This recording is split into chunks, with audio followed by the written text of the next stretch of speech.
Tanse, good evening. I'm Chris Nachkate. Welcome to APTN National News. Me, Gwetch, for joining us.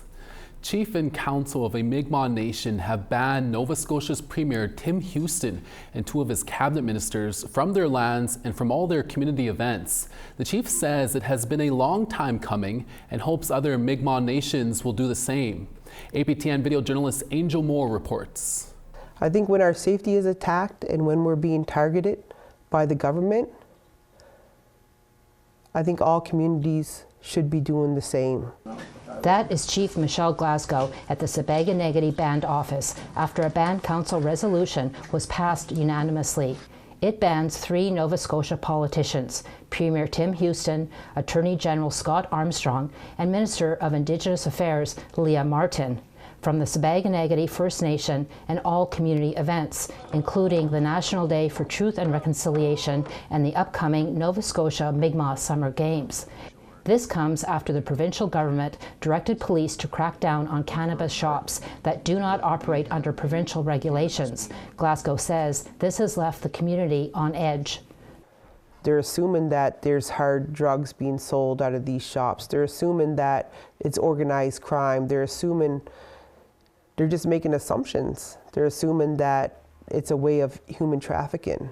They're making assumptions because we're Mi'kmaq, so this is where everything's coming from because we're Mi'kmaq. But the ban is not just about cannabis. Tensions escalated between the Mi'kmaq and the province last September during a week that included the National Day of Truth and Reconciliation and Mi'kmaq Treaty Day. At the same time, the province passed Bill 127, where anyone blocking forest roads can be fined up to $50,000 and/or 6 months in jail. As Mi'kmaq land protectors were camped at Hunter's Mountain, Unama'ki, to protect the forest from companies clear-cutting. Sibäganägäti Band Councillor Deanne Sack says the province criminalizes the Mi'kmaq. We celebrated Treaty Day, Peace and Friendship on October 4th, and these individuals are there shaking hands and smiling and doing the photo ops. And on the 2nd, the bill is passed. And in this bill, it's very alarming because they penalized our women, our grassroots grandmothers, for protecting. We're the stewards of the land. In a media statement, the province claims cannabis shops are part of organized crime and human trafficking. SAC says that criminalizes Mi'kmaq communities and is disrespectful to MMIWG. They're our sisters, our aunties, our daughters, our grandmothers, our ancestors. They're not just stats. But when they took these stats and lumped them into the organized crime and saying this is what these dispensaries and First Nations communities are doing, that was terrible. Glasgow says tensions have always been high with the province due to the community's moderate livelihood fishery. Glasgow says the province continues to disregard Mi'kmaq rights. Right now, our rights are not being protected. We've always been fighting and struggling through fisheries, and there's always been a conflict. But right now, they're attacking us in every direction. And I don't know what it's going to take for them to stop. Knockwood says the ban sends a message to the province. I think the message is loud and clear. By them making their statements, they were declaring war on all Mi'kmaq people, on our First Nations. And by doing that, why would we welcome them here? If the 3 politicians trespass on Sibäganägäti lands, they'll be fined $50,000 each.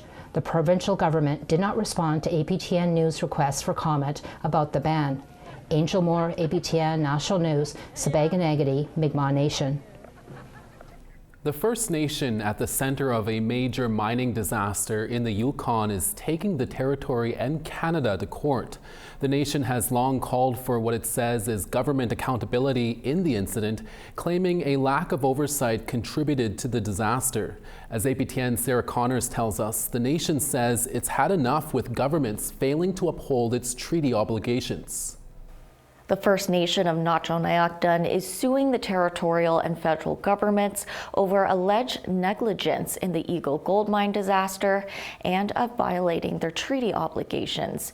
It's also seeking $150 million in damages. The First Nation filed its statement of claim in Yukon Supreme Court on December 9th. The Eagle gold mine is located on Nacho traditional territory. A heap leach failure at the mine last summer released hundreds of millions of liters of cyanide-contaminated solution into the surrounding environment. The First Nation has long claimed the territory failed to properly regulate the project. This disaster has unleashed cyanide and other toxins into our traditional lands, our waters, and we're still grieving this disaster. They're also accusing the territory of dragging its feet on land use planning while continuing to approve mining projects on their traditional territory. The First Nation says that's a violation of its treaty rights. The lawsuit calls for a temporary pause on new mineral staking on its traditional territory. We have to hold public government accountable to their breaches of our treaty. We reached out to both governments for comment, but did not hear back by airtime. This marks the second lawsuit filed by a First Nation against the territorial government in less than a week. The Tronic-Wichet First Nation is also suing the territory over alleged treaty rights violations. Sarah Connors, APTN National News, Whitehorse. Further development of Manitoba's Port of Churchill expansion project will be led in partnership with Indigenous leaders. That's what Manitoba Premier Wab Kinew said during his State of the Province address on Tuesday. The partnership will come through a new Crown Indigenous corporation being established in Manitoba. The Port of Churchill Plus project will see trade expand in the north, with big developments like an all-weather road, upgraded rail line, and a new energy corridor in the region. Kinew says Indigenous leadership will be at the center of the project moving forward. The province will introduce legislation to formally establish a Manitoba Crown Indigenous Corporation, or MCIC, in March of next year. MCIC will work on major economic development and trade corridor projects in Manitoba and help with consultation with Indigenous communities. Assembly of Manitoba Chiefs Grand Chief Kyra Wilson says First Nations must help build the blueprint for Churchill. We still have a lot of work that needs to be done. We need to make sure that all of our First Nations leadership feel confident in the Manitoba Indigenous Crown Corporation. And so right now we are still doing that work as First Nations leadership and ensuring that everyone's voice is heard at the table and what the creation of this Crown Indigenous Corporation, what that will look like. The father of the late Mackay Pelly Scott is asking for the public's help this week. Pelly Scott is the 21-year-old who went missing in Kenora last October and whose remains were later found in a nearby First Nation. Brian Pelly is the father of Mackay. He says he has been searching for the rest of his son's remains daily in the landfill in Washagamis Bay First Nation and in the nearby lake. Kenora OPP say they found partial human remains on November 26th. 2 people have since been charged in connection to Pelly Scott's death, including 24-year-old Terrence Cherry and his mother, 43-year-old Una Cherry, who was a former vice principal of a local school. At this time, the OPP says their search was extensive and there is nowhere else to look. But the family says they have pinpointed the location of Pelly Scott's remains through ceremony. They are now asking community members to help in their search, including the need for financial donations for more search resources. The family says they can also join the Bring Mackay Home Facebook page for more information. Brian Pelly says he will not stop looking for his son's remaining remains, even if he has to keep searching by himself. My son was a very outgoing person there. He was easy to get along with there. He liked to just hang out with his sisters, you know. He was very family oriented, you know, and he spent most of his time with his sisters and his brother and family. We appreciate everybody's help and trying to help us get my son, you know, get his body back, and you know, and so we could bury him properly, you know, like every little bit helps, you know, and we would like appreciate everybody if they can come and assist us and help try and find my son. Homelessness has been a constant issue right across this country. When we come back, we'll take you to the Yukon to speak with housing advocates on solutions. Stay with us.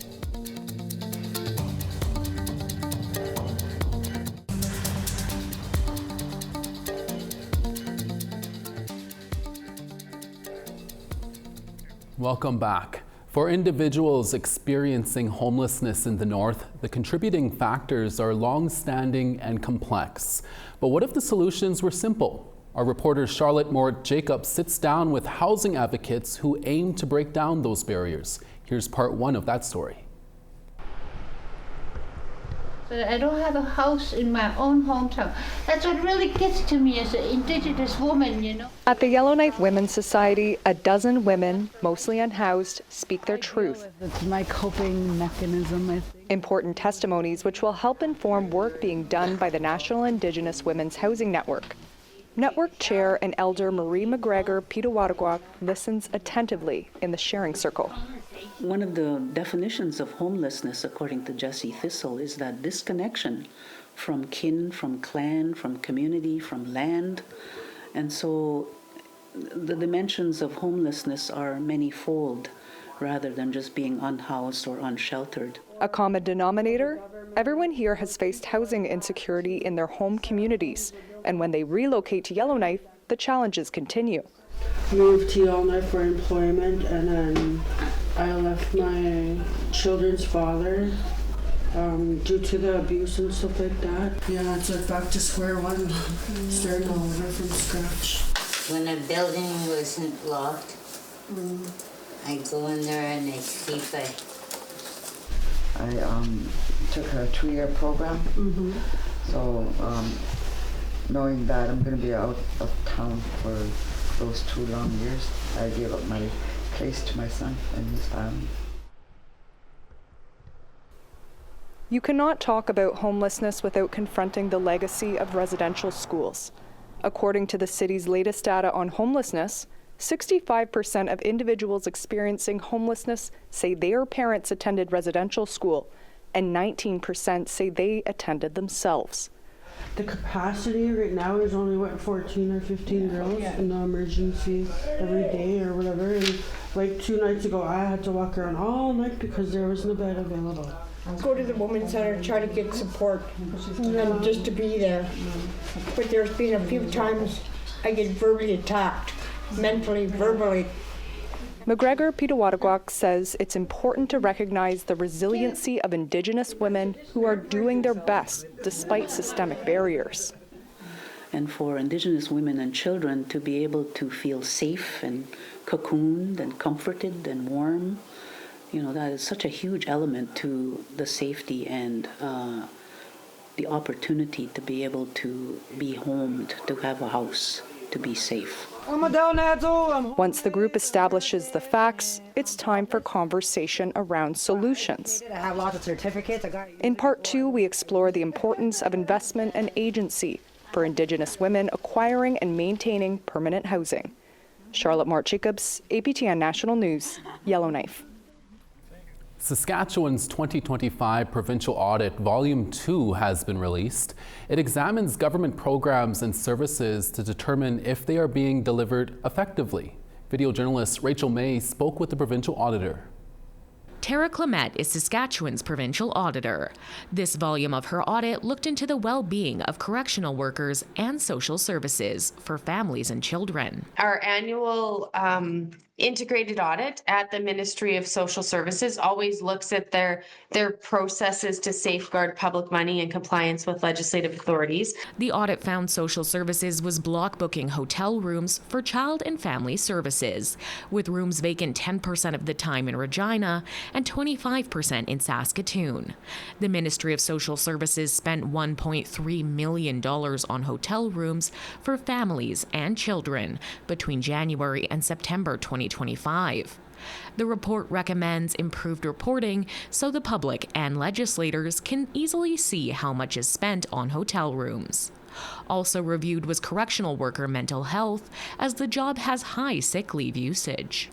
We thought it would be worthwhile to really look at, did the ministry have the adequate kind of mental health supports in place to support their correctional workers? The recommendations for corrections, policing, and public safety include clear guidance on using critical incident stress management resources, tracking data to measure the effectiveness of mental health support for correctional workers, and improving staff surveys.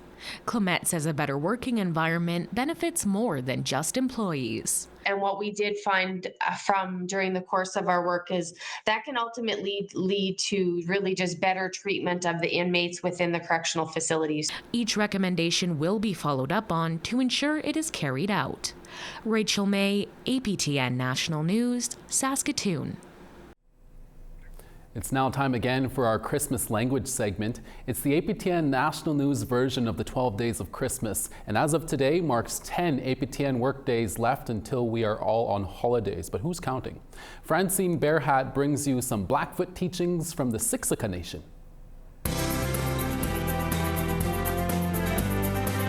Idamik skinotuni, nistu anako nati pudaki, nitumtu tu Siksika, nina Makoyu gina nixista na a notuguel nohkoix exkima ki masamautan ki sakui sakumapi ki matsuki tupi and ki nitana istotan. I am vice principal here at Chief Olson School, Nadu Sapi and Siksika Nation. The whole idea of coming together with family, Nixukuwiks, which are my relatives. So a lot of times with the holiday season, our relatives come together and we share moments and joy. Nixukuwiks means my relatives, and that is just basically who we are and where we come from. Having our own school board, we like to incorporate more traditional values. Another word I'd like to introduce to you is Gasanunix, and that is my ancestors. So Gasanunix is when we come together with our family. I used to teach grade 5 and 6 social studies, and I would often introduce them, we'd do family trees, and I would with Nixukuwiks, our relatives, and a lot of our kids really didn't know, especially those who were in the system, were not with their families and were with kin, but they really struggled with their family trees. And I'd often say, okay, just draw them because they were there. You may not know who they are, but they know you. We pray to our ancestors. I would say more holiday season, but it's got to be a daily occurrence is Kitsigakumim. Kitsigakumim means I love you. Tying that with our family, our relatives, and our ancestors, and, just telling us, because again, with that whole intergenerational trauma, a lot of our people, we didn't know how to express our love or how to say it. We have more news after the break. Stay with us.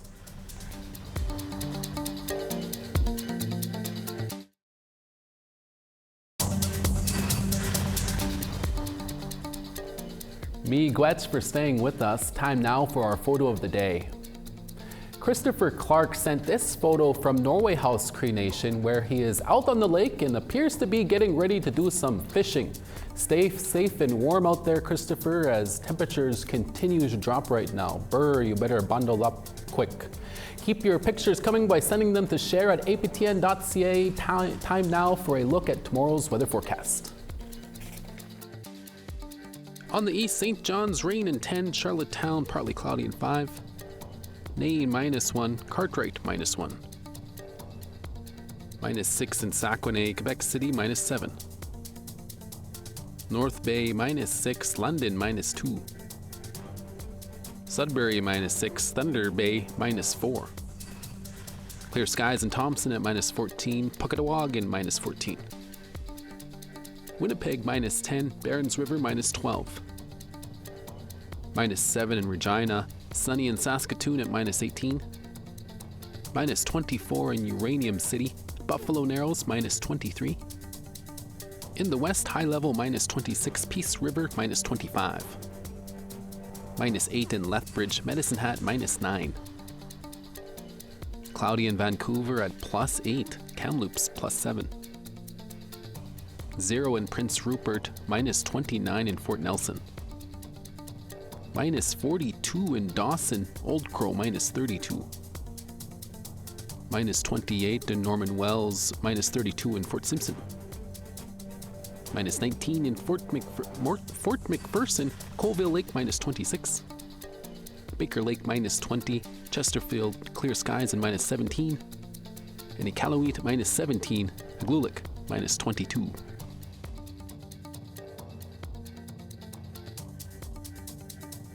If you've been on social media this week, some of you may have discovered that Ontario musician Shawn Mendes made a recent stop in Saddle Lake Cree Nation, a large First Nation in Treaty 6 territory in central Alberta, about 160 kilometers northeast of Edmonton.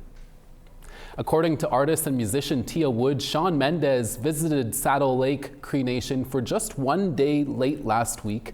She said she got a chance to show him where her and her family grew up, and they shared a small part of who they are with Mendes. Wood says Mendes was also welcomed into ceremony, which meant a lot to her and her family.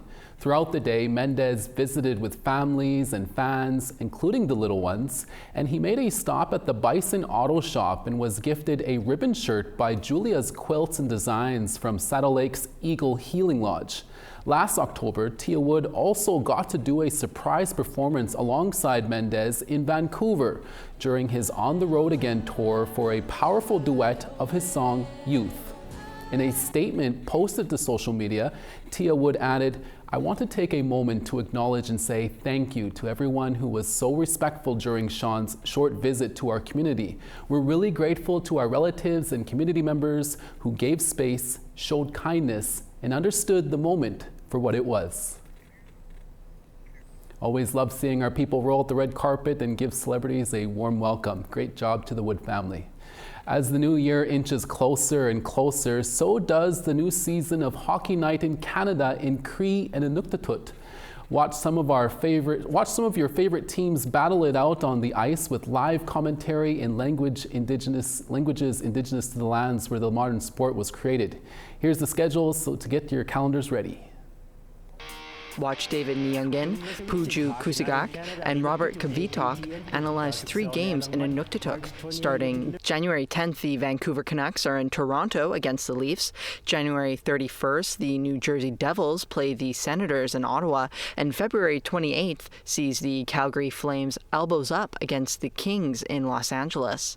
For you Plains Cree speakers, catch Clarence Iron, Earl Wood, John Shabbat, and Jason Chamakis with their play-by-plays on March 14th for the San Jose Sharks against the Montreal Canadiens. The Vancouver Canucks battle the Calgary Flames in Calgary on March 28th, and finishing April 11th with the Philadelphia Flyers against the struggling Winnipeg Jets just across the street from our studio. Join in on the fun to help revitalize Indigenous languages. And that's all the time we have for your evening newscast. APTN National News Daytime is back again midday tomorrow. Please join us then. To all the cookums and mushums out there, thank you so much for watching, and we'll see you again next day.